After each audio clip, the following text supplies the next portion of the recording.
Hey, I'm Jake, and for this video, we're going to be talking about Logic Pro X 10.5, and it is a huge update. So let's begin. When you open up your file browser, or however you drag your samples, you'll notice that this update focuses on your drum workflow. So here's a sample. We're going to pick one out. Let's say we want this kick. Now, when you drag it, before you would drag it here and it would just be an audio file. Now, when you drag it all the way to the instrument view, you'll notice that you can create a new track using a quick sampler optimized, Drum Machine Designer Alchemy, etc., etc. So I'm going to click Quick Sampler Original. And there we go. What is this new plugin? Well, it's basically a one-shot sampler. And this workflow is damn good. It'll tell you the root key. It's going to be C3 if it can't find the key. And what you can do is just open up your MIDI keyboard and play. So that really saves a lot of time. So this is what the plugin looks like, and you'll see in the top left and top right, these are your fade tools. So you can edit your one shot directly in here, right? Okay, and in the bottom right, bottom left area, you see these two arrows. That's basically your sample start time and your sample end time. In this area, you have your modulation options, your pitch options, your filter options, and your amplifier options, your volume. So that's the Quick Sampler plugin. If you bring in a loop, you can slice it. I'm just going to demonstrate that. So let's take this loop and bring it in. Let's say original or optimized. If you drag it into this interface, that's also another way. I'm going to stick with original, but you could figure this out for yourself. So we're in slice mode, and it automatically figures out the slice. You can change things like the sensitivity. And when you play,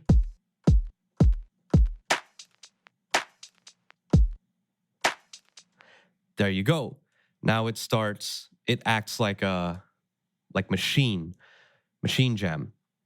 So that's what you have. You also have your modes by beat divisions based on your tempo. And you have equal divisions and manual divisions that you can make for yourself, and you can add them in much like the flex modes. So that's the Quick Sampler plugin. You can also record it. It's really cool. Figure it out yourself. You'll have a lot of fun.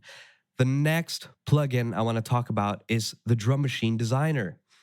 So if we click over here, and once you've updated, I advise you to download all the extra sounds because they are damn good. My favorite one right now, and I haven't checked all of them out, it's Redline.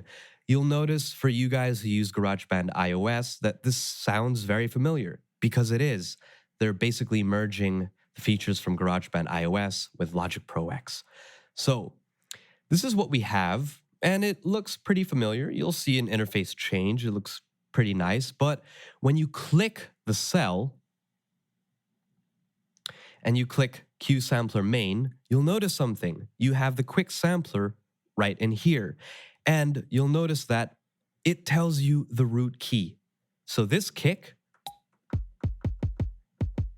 it's an F0. That is a really, really handy tool. What about the snare? Okay, it's an E. So this allows you to tune things. If you want to tune it, you go back to this bar over here, go all the way to the right. You have your pad controls, and you can pitch it up or down. And in the middle, in between the Q Sampler Main and pad controls, you have Q Sampler Detail. That gives you, again, your modulation options, pitch options, filter options. And the filters are updated. They sound really nice. And your amp volume options. So that is the drum workflow. Now, if you were familiar with how Logic works, you had two options for your drums. Write them in MIDI or write them with Ultrabeat. So let's open up Ultrabeat just to let you guys know, for those of you who are fans of this plugin, Ultrabeat's interface has been updated to be friendly towards Retina displays. That's great. So let's go back here. This is what a drum session looks like. All of you guys have gone through this. You have to click it in, right? It's not that bad. But for those of you who want that GarageBand iOS workflow, now if you right-click the region or the arrangement view, you'll have two options, create MIDI region or create pattern region. So let's create pattern region. This is amazing. You basically have a much nicer grid. So let's just click things in.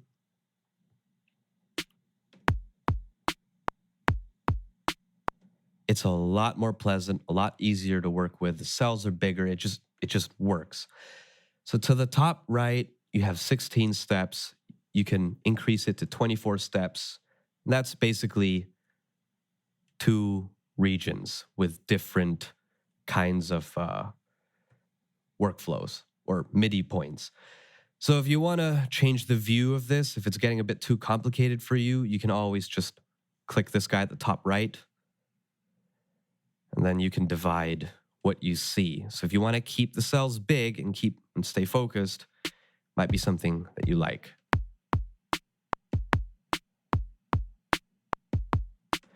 There you go. Now, obviously, there are a lot of things I'm not going to know, but what I know so far is that if you click over here, you can change your grid divisions. It can be in eighths, 1/16, et cetera, 32, 30 seconds.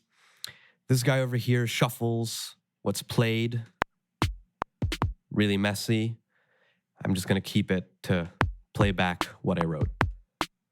So just figure this out. If you click this guy over here, beside the eye icon, you'll find templates. So here are all your templates. Some are in scales. And then you have your drum templates. So 808 flex.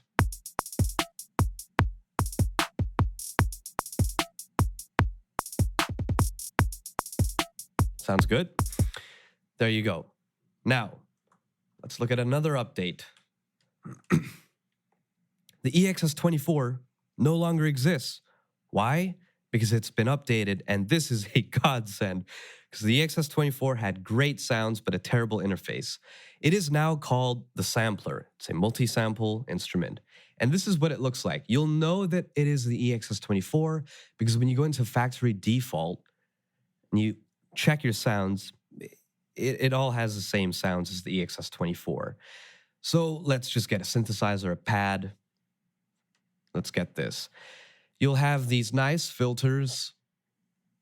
And when you play, right? It sounds familiar. So I don't know all of the options. You have your mapping over here, your zone. So for those of you who like sampling, all of these new update features are really good for you. You have your modulators, mod matrix, synth, right? So that's great. This is what the interface looks like. You'll enjoy it a lot more. Let's get into the big guy now, which is the arrangement view. So how do we get there? If you look to the top, look at my cursor. Right now, you'll see this highlighted in blue. You'll see these squares, and then you'll see these squares. The one that's selected blue right now is your arrangement view. This is where we are as of this moment. If we click to the left, our screen splits, and now we have both the arrangement view to the right and the live loops view to the left. And you'll see that there's this blue square. That is indicating where you are right now. Okay, so if we want to toggle back and forth, we just do this. And now you're in your live loops view. So you want to go back to your arrangement view, you toggle this. What makes the live loops so good? Why are you going to use it? It's because you can write musical phrases, you can experiment while focusing on your arrangement. So I'm actually working on a real song, and it's hidden. Let's unmute this. So I have this phrase, maybe section A, and then we have our verse, right? And I want to improvise. I want to add things, but it's just a bit too messy. I don't want to commit, etc., etc. So, how do we work with arrangement and live loops? Now, mind you, this update just came out. I'm going to have to learn it, but I will share what I learned with you guys as soon as I figure something out. So, first things first, you got to make sure that you have the right amount of bars. So, if you do something like this, your timing and your live loops will be wrong. Make sure that they're the right amount of time you want and fill them up. So I just highlight these guys and I drag them. There you go. How do I play them? Well, you'll see this guy over here. You can play them one by one. I'm just going to toggle this guy now. I'm going to toggle this guy, and that means that I'm sticking to the live loops view. And you'll notice that because the arrangement view is grayed out. So we can play one by one.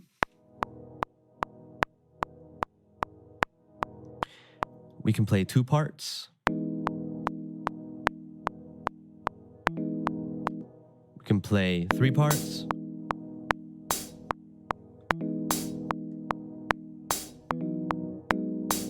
Or we can play the whole section.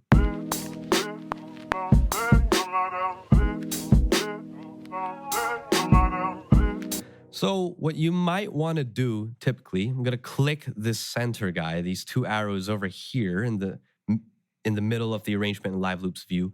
What you can do is start dragging your sections. I'm going to drag this guy over here. I'm going to drag this guy over here. Okay, so now we have this.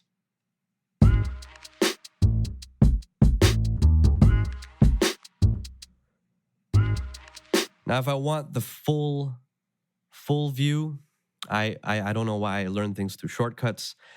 You can press Option V, Option B, or Option L. I still have to figure it out. But if you press it twice, you get the live loops view. If you press it again, you get the arrangement view. So you toggle this, you get the full view. If you press Option B, you can split them. So that's what I know so far. Forget Option L, there's no Option L. So it's just Option V or Option B. Option B gives you a split view of both. Option V just gives you a view of one. So let's stick to this guy right now. And you can zoom in just like you would. And this looks really, really similar to GarageBand iOS. So let's just play one guy. I'll click the stop over here at the bottom right. That stops everything. So now when I play, okay, it doesn't seem to be working. Let's just click this guy over here. There you go. So I still have to figure this out, to be honest. I'm gonna improvise now. So I'm gonna make an instrument. Here it is, press I. It just works like the arrangement view. Press Y, and I'm gonna choose some mallets. So let's just click this marimba, right? And I want to improvise in this section.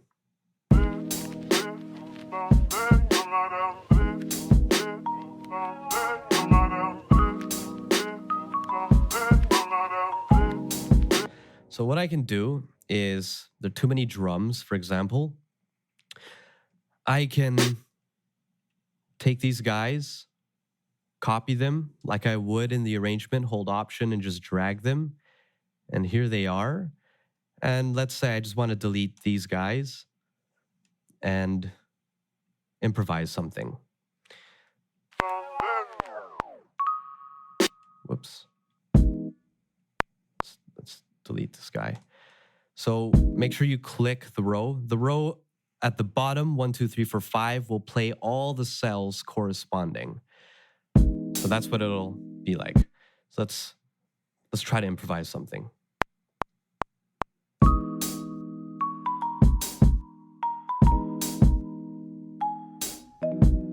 That's all I want. So now if I double click, it should show me what I played.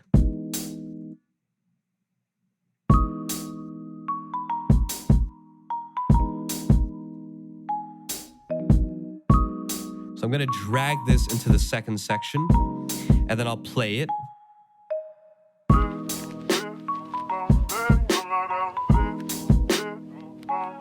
right? So I don't really like that, but I'm just demonstrating how you can improvise. So let's say you got a part that you liked. You can literally just highlight it, press Option B, go to a new section, an empty section, just drag everything. There you go. And now when you click the guy in the center, these two arrows, you're back in arrangement view. All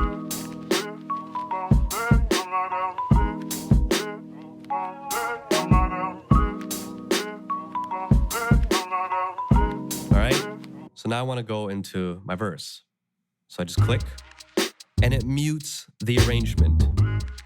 So this is what makes a live loop section so damn good. It allows you to improvise musical phrases and get a picture for what you're looking for without committing. And then you can focus the arrangement on figuring out from beginning to end what the song structure will be, while in the live loop section, you can create little musical phrases and combine them. So I'll study this a lot more. I don't know, for example, what this does. I'm assuming it arranges it into the arrangement view, but I'll figure it out. I hope you guys enjoy this, and I can't wait to make more videos for you. So enjoy this update. It's really big. There's a lot of stuff I missed, and please take care in this weird moment that we're living in.